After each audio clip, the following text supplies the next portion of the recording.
इसके पहले वाली वीडियो में हमने पढ़ा था स्टाफिंग के बारे में और हमने ये देखा कि किसी भी ऑर्गेनाइजेशन के सक्सेस के लिए कैसे मनी के साथ साथ ज़रूरी है अच्छे लोगों की टीम का होना।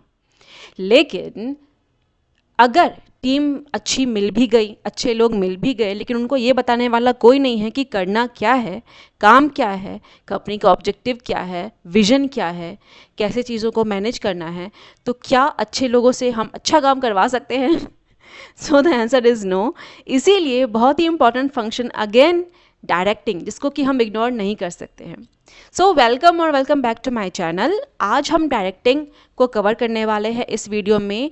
Principles and practice of management की सीरीज़ चल रही है, इसमें हम लोग ऑलरेडी बहुत सारे टॉपिक्स को डिस्कस कर चुके हैं एंड अभी कुछ टाइम में ये जो सब्जेक्ट है ये कवर भी होने वाला है। तो अगर कुछ भी टॉपिक रह जाए तो प्लीज़ नीचे कमेंट करना और प्लीज़ चैनल को सब्सक्राइब करना और वीडियो को एंड तक देखना, बिकॉज मैं बहुत ही कम टाइम में ये सारी चीज़ें कवर करने वाली हूँ इस वीडियो के अंडर में, यस, विथ थ्योरी। सो चलो डायरेक्टिंग की बात करते हैं। तो directing is the function of guiding, supervising and motivating employees to achieve organisational goals. Directing का मतलब क्या है? डायरेक्टिंग मैनेजमेंट का ही फंक्शन है। फंक्शंस ऑफ मैनेजमेंट क्या क्या है? POLDC, याद है ना? Planning, organising, leading, directing and controlling. कभी कभी डायरेक्टिंग के अंडर ही लीडिंग भी आता है, इसीलिए ये दोनों जो फंक्शंस है ना, ये रिलेटेड ही फंक्शन है, ठीक है। Directing is the function of management, guiding, supervising and motivating employees to achieve organizational goals.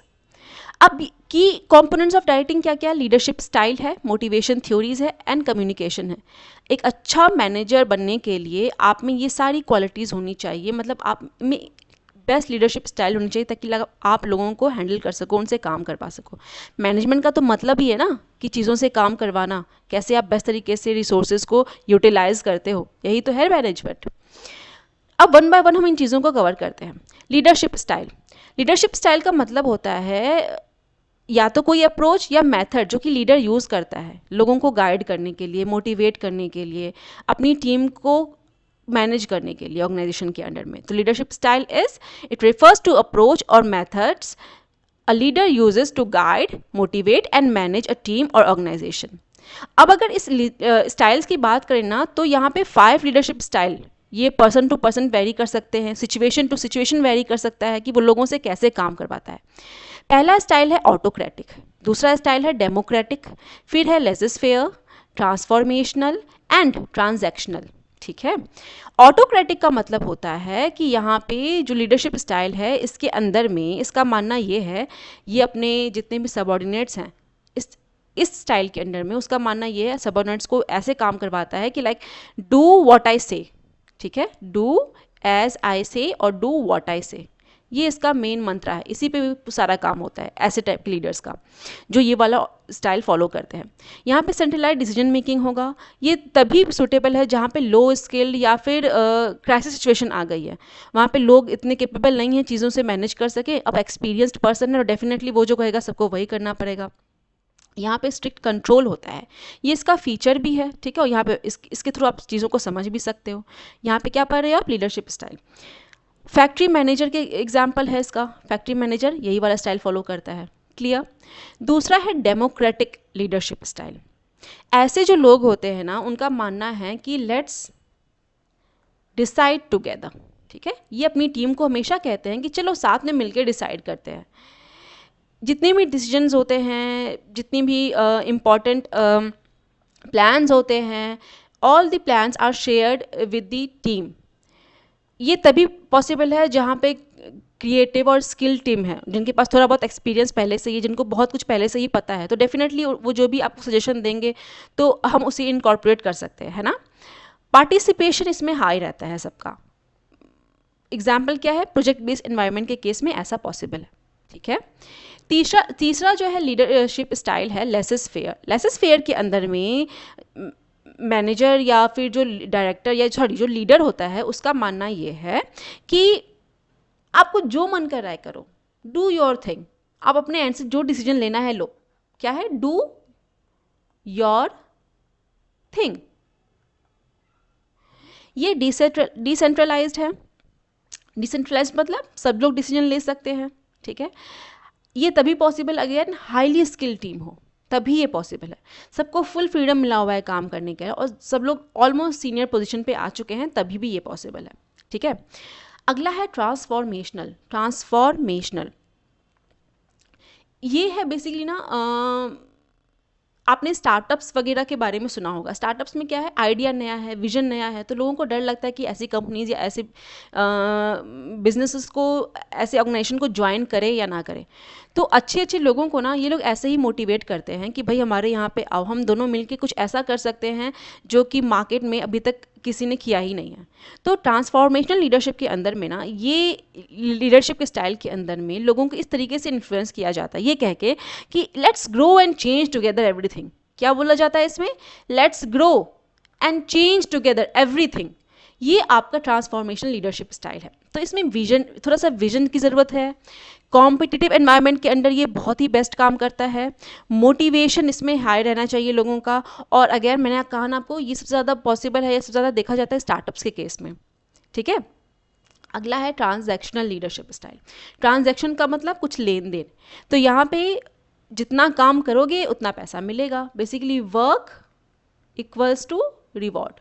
तो क्या ये सब काम के लिए पॉसिबल है? नहीं। ये सबसे ज़्यादा देखने को मिलता है सेल्स टीम के अंडर में, है ना। सेल्स टीम जितना टारगेट फुलफिल करती है, उनको इंसेंटिव के बेसिस पे उतना पैसा मिलता है, उनको उतना इंसेंटिव बनता है। ये थोड़ा रूल बेस्ड होते हैं, कितना % कमीशन आपको मिलेगा। टारगेट ड्रिवन जॉब्स के लिए ज़्यादा सुटेबल है, और इसमें रिवॉर्ड्स एंड पेनल्टीज़ के भी चांसेस हैं। ठीक है, और एग्जाम्पल इसका क्या है, sales team. Is it clear everyone? तो यहाँ पे क्या क्या देखा आपने, autocratic, democratic, laissez faire and transformational and transactional, 5 leadership style आपने देखे। अब अगर मैं आपसे ये पूछूं कि भाई मुझे बताओ इसमें से बेस्ट कौन सा है, बेस्ट कौन सा है स्टाइल, बताओ, सोचो आप कौन सा बेस्ट स्टाइल है। या आपको इंटरव्यूज में भी पूछा जा सकता है क्वेश्चन, या फिर वाइवा में। सी, बेस्ट स्टाइल इसमें कुछ नहीं है। ये प्रॉपर डिपेंड करता है किन किन चीज़ों पे, ये स्टाइल किन किन चीज़ों पे डिपेंड करता है। ये डिपेंड करता है कि आपका जो टीम है वो उसका मैच्योरिटी लेवल क्या है। ठीक है, किन किन चीज़ों पे डिपेंड करता है, maturity level of your team. ठीक है, और किस पे डिपेंड करता है ये बेस्ट लीडरशिप स्टाइल, ये डिपेंड करता है कि टास्क क्या है, काम क्या है भाई, सिचुएशन क्या है, उस पर डिपेंड करता है। थर्ड जो है डिपेंड करता है ये कंपनी का कल्चर क्या है, कंपनी किस टाइप के कल्चर को फॉलो करती है। ठीक है, और डिसीजन कैसा है। ठीक है, अर्जेंट डिसीजन है या नहीं है, इन 4 बेसिक चीज़ों पे डिपेंड करता है। अर्जेंसी ऑफ डिसीजंस, ठीक है, इस पे ये डिपेंड करता है कि कौन सा लीडरशिप स्टाइल बेस्ट है। ठीक है, एक अच्छा बेस्ट लीडर वही है ना जो सिचुएशन के बेसिस पे अपने आप को फ्लेक्सिबल रख सके, और सिचुएशन के बेसिस पे जो भी लीडरशिप स्टाइल ज़्यादा सूट करती है उसको अडॉप्ट कर सके। Is it clear? याद रहेगा? ठीक है, आगे बढ़ते हैं।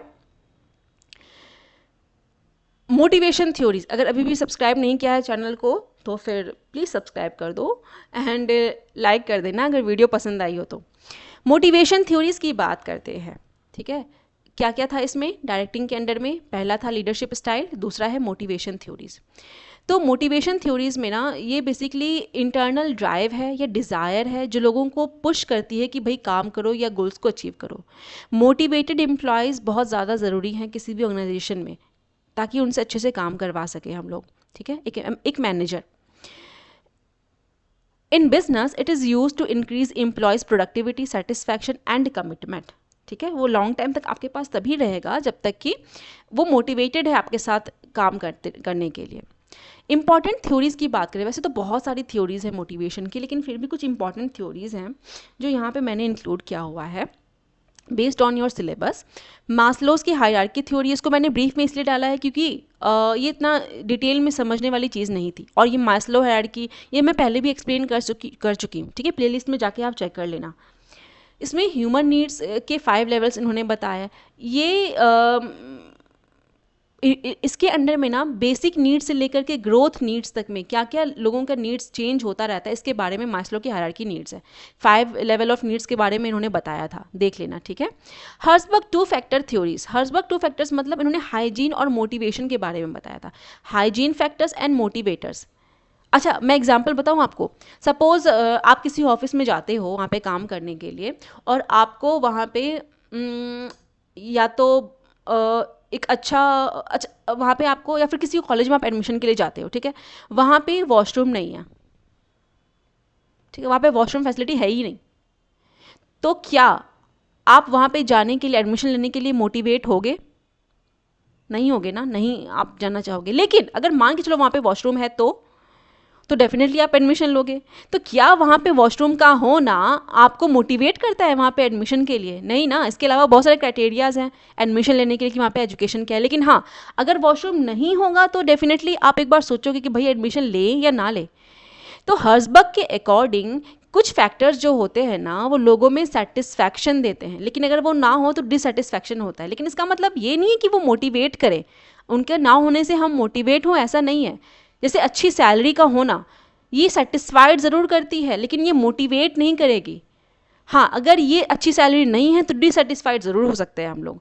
तो इन्होंने इसी के बेसिस पे बताया कि 2 फैक्टर्स थ्योरी के अंदर में कि एक मोटिवेटेड एम्प्लॉयज़ के लिए क्या क्या चीज़ें ज़रूरी है। जैसे हम पहले, इन्होंने मास्लो ने कहा था ना कि अच्छी सैलरी दो, सोशल नीड्स, ठीक है, अच्छी टीम होनी चाहिए। हर्जबर्ग के अकॉर्डिंग ये सारी ही चीज़ें क्या हैं, ये हाइजीन है, ये हाइजीनिक फैक्टर्स हैं। इसके थ्रू कोई मोटिवेट नहीं हो सकता है, ये होना ही चाहिए। समझ रहे हो बात को? अगर ये नहीं होगा तो डिससेटिस्फाइड ज़रूर होंगे। थर्ड है theory X and Y. Again इसमें याद है ना एग्जाम्पल मैंने क्या कहा था, जैसी दृष्टि वैसी सृष्टि। आप अपने एम्प्लॉयज़ को जैसे देखते हो वैसे ही वो काम करेंगे। थ्योरी एक्स कहती है कि एम्प्लॉयज़ लेजी हैं, ये जो लीडर है ये मान के चलता है कि एम्प्लॉयज़ लेजी हैं तो वो वैसा ही काम करेंगे। थ्योरी वाई के अंदर आप अगर मान के चलते हो कि जो एम्प्लॉयज़ हैं वो मोटिवेटेड हैं, बहुत अच्छे हैं, इन पे ज़्यादा सुपरविजन की ज़रूरत नहीं है, इनको थोड़ी सी हेल्प करो, ये बहुत अच्छा रिजल्ट हमें दे सकते हैं, तो ये थ्योरी वाई को फोकस करते हैं। Is it clear? नेक्स्ट है मैक्लेलन की नीड थ्योरी। इन्होंने अचीवमेंट, पावर, एफिलिएशन, इन सारी नीड्स को ज़्यादा फोकस किया था, ठीक है। 3 नीड्स को इन्होंने क्लासीफाई किया था। क्या क्या है वो needs? Achievement, power and affiliation. लोगों के बीच आपकी थोड़ी सी जान पहचान हो, ठीक है। फिर है फिफ्थ है मोटिवेशन थ्योरी में रूम्स एक्सपेक्टेंसी थ्योरी। यहाँ पे मैं डिटेल में इसलिए कवर नहीं कर रही हूँ बिकॉज वीडियो लेंदी हो जाएगी। अगर आपको चाहिए तो प्लीज़ नीचे कमेंट करना। रूम्स एक्सपेक्टेंसी थ्योरी में ये कहा गया है कि जो भी एम्प्लॉय है वो काम करता है किसी एक्सपेक्टेशन के लिए, कि उसको कोई रिवॉर्ड मिलेगा, इंपॉर्टेंस मिलेगी, और वही उसको सबसे ज़्यादा मोटिवेट करता है। तो रूम ने इसी एक चीज़ को, इसी कॉन्सेप्ट को इस इक्वेशन के थ्रू बताया था, E/I/V, और ये सब मिलकर के एम्प्लॉय को मोटिवेट करते हैं, ठीक है। डिटेल में वीडियो चाहिए तो नीचे कमेंट करना। ये एडिशनल थ्योरी जो यहाँ पे मैंने इंक्लूड कर दिया, हो सकता है कि शॉर्ट नोट्स आ जाए कि ये थ्योरी किसने दी थी, इसीलिए, ठीक है। कम्युनिकेशन की बात करें, जो हमारा थर्ड एलिमेंट है अंडर डायरेक्टिंग, वो है कि it is exchange of ideas, opinions, feelings with others. It is the life line of organisation. Organisation में सक्सेस के लिए अच्छा कम्युनिकेशन एनवायरनमेंट हो, ये बहुत ज़रूरी है। प्रोसेस क्या क्या है इसमें, ये बहुत, यहाँ पे देखो मैंने इतना ब्रीफ में चीज़ों को इंक्लूड किया हुआ है कि मतलब आप एक ही बार में इतना भी लिखोगे अपने नोट्स में, एग्जाम टाइम में आप इसको लेंदी नोट्स बना सकते हो, कितने मार्क्स का क्वेश्चन आया उसके बेसिस पे, ठीक है। प्रोसेस की बात करें तो पहला है सेंडर, जिसको मैसेज पहुंचाना है, वो क्या मैसेज है, वो किस फॉर्म में है। चैनल, कौन सा चैनल यूज़ किया है, ऑनलाइन, ऑफलाइन, ईमेल, या कौन सा चैनल यूज़ किया हुआ है। रिसीवर फिर आपके मैसेज को रिसीव करेगा एंड देन फीडबैक प्रोवाइड करेगा, ठीक है। 2 वे कम्युनिकेशन के लिए फीडबैक बहुत ज़रूरी है। टाइप्स की बात करें तो कम्युनिकेशन फॉर्मल भी हो सकता है, इनफॉर्मल भी हो सकता है। फॉर्मल ज़्यादातर हमेशा रिटन होता है और इनफॉर्मल वर्बल भी हो सकता है, ठीक है। जब बहुत ज़्यादा अर्जेंट इन्फॉर्मेशन हो सपोज, ठीक है, और मैनेजर को अर्जेंट इन्फॉर्मेशन अपने स्टाफ्स को देनी हो, तो वो फॉर्मल नहीं चूज़ कर सकता है, क्योंकि ईमेल हो सकता है स्टाफ देखे ना देखे, तो उसे कभी कभी ऑर्गेनाइजेशन में, फॉर्मल ऑर्गेनाइजेशन में भी इनफॉर्मल कम्युनिकेशन चैनल को चूज़ करना पड़ता है अर्जेंसी ऑफ इन्फॉर्मेशन के बेसिस पे। फिर दूसरा टाइप है verbal and non verbal sign, जैसे कि हमारा जो बॉडी लैंग्वेज होता है ना, ये नॉन वर्बल कम्युनिकेशन के अंडर में आया। हम क्या लिखते हैं, ये वर्बल कम्युनिकेशन के अंडर में आया। कोई भी प्रोहिबिटेड है, स्पोकिंग प्रोहिबिटेड है तो क्रॉस, ये नॉन वर्बल कम्युनिकेशन के अंडर में आया, ठीक है। और फिर है अपवर्ड एंड डाउनवर्ड कम्युनिकेशन, ठीक है। अपवर्ड मतलब नीचे से ऊपर की ओर जाता हुआ, ऊपर से नीचे की ओर आता हुआ, दैट इज डाउनवर्ड, ठीक है। फिर बैरियर्स की बात करें तो कम्युनिकेशन बैरियर्स में फिजिकल बैरियर्स आ सकता है, इमोशनल बैरियर्स आ सकता है, लैंग्वेज है, फिर कल्चरल है। फिजिकल बैरियर्स मतलब क्या, एनवायरनमेंट में सपोज अगर मैं अभी आपकी क्लास ले रही हूँ और पीछे बहुत ज़्यादा साउंड हो रहा है, अगर थोड़ी भी आवाज़ अगर आपको आ रही होगी तो ये फिजिकल बैरियर है। इमोशनल बैरियर मीन्स क्या होता है, जब आप किसी अभी समझने की फीलिंग में नहीं हो, आप के माइंड में कुछ और चल रहा है या आप थोड़ा डीमोटिवेटेड हो, तो कोई आपको कितना भी अच्छी अच्छी चीज़ बताएगा तो आप डेफिनेटली उसको, उस मैसेज को उस तरीके से नहीं लोगे जिस तरीके से वो कन्वे किया जा रहा है। देन लिंग्विस्टिक बैरियर बहुत ज़्यादा देखने को मिलता है, जार्गन्स वगैरह यूज़ होते हैं। जार्गन मतलब क्या होता है, कुछ ऑर्गेनाइजेशन में ना कुछ लैंग्वेज होती है जो कि वो लोग यूज़ करते रहते हैं, लेकिन जो छोटे शहर से, जैसे पटना से या बिहार से जो शहर से लोग जाते हैं, उनको वो चीज़ें समझ में नहीं आती कि ये क्या कहने की कोशिश करते हैं। Let's discuss it's this thing in offline, ठीक है, आपके लीडर ने कहा या बॉस ने कहा let's discuss this thing in offline. आप मीटिंग में हो, आप सोचो कि यार ये तो ऑफलाइन ही मीटिंग चल रही है, क्या ऑफलाइन की बात कर रहे हैं, इसका मतलब हुआ कि ऑफिस के बाहर आके चलो फिर से डिस्कस करेंगे, फिर बाद में बताना, मतलब मीटिंग के बाद बताना, तो ऑफलाइन वर्ड यूज़ कर दिया। ये क्या है, ये जार्गन है, ठीक है। फिर कल्चरल बैरियर्स हो सकते हैं कि हम जिस कल्चर से बिलोंग करते हैं हमें वही चीज़ें समझ में आती हैं। तो इस तरीके से बैरियर्स इनको समझना बहुत ज़रूरी है कम्युनिकेशन के अंडर में, सो दैट हम इसको कम कर सकें और कम्युनिकेशन को और ज़्यादा इफेक्टिव कर सकें, ठीक है। इंपॉर्टेंस की बात करें तो इसका क्या क्या इंपॉर्टेंस है कम्युनिकेशन का, कोऑर्डिनेशन में हेल्प करता है, क्लैरिटी आती है, काम क्या करना है, सबको रोल क्लैरिटी है, फंक्शन सबको पता है किसको क्या करना है, और डेफिनेटली एफिशिएंसी तो आती ही है, ठीक है। तो यहाँ पे डायरेक्टिंग की सारी चीज़ें हमने कवर कर ली, तीनों चीज़ें क्या क्या कवर किया हमने, जल्दी से बताओ। डायरेक्टिंग में हमने यहाँ पे कवर किया है आपका लीडरशिप स्टाइल्स, फिर हमने कवर किया मोटिवेशन थ्योरीज, और फिर कवर किया कम्युनिकेशन। थोड़ा ब्रीफ में क्या हुआ है लेकिन इंक्लूड सब कुछ किया है मैंने। कुछ भी अगर आपको डिटेल में समझना है तो नीचे कमेंट करना, वीडियो को लाइक करना, चैनल को सब्सक्राइब करना, अपने दोस्तों के साथ ज़रूर शेयर करना। Thank you so much for watching.